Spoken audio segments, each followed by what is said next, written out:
নমস্কার। আমি রত্না দেবনাথ, বিজেপির পানিহাটি কেন্দ্র থেকে মনোনীত প্রার্থী। 9 তারিখ আমি মনোনয়ন জমা দিতে ব্যারাকপুরে যাব। সেটা মিছিলটা শুরু হবে অমরাবতী থেকে ট্রাফিক মোড় অবধি। 9 তারিখ আমার জীবনে যেমন একটা সুখের দিন, তেমন একটা দুর্ভাগ্যেরও দিন। কারণ 9 তারিখেই আমার মেয়ের জন্ম, আবার 9 তারিখেই তার সঙ্গে হসপিটালে তার দপ্তরেই নারকীয় ঘটনা তার সঙ্গে ঘটানো হয়েছে। সেই জন্যই আমি মনোনয়নটাও 9 তারিখেই নিয়েছি। 9 তারিখ শুভ অশুভ মিলিয়েই।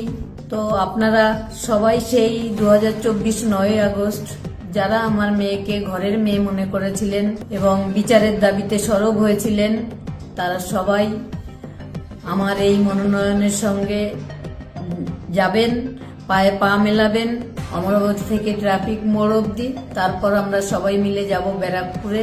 তারপর মনোনয়ন জমা করার পরে আমি বিজেপির মনোনীত প্রার্থী হব। এই ডিসিশনটা আমি যন্ত্রণা থেকে নিয়েছি।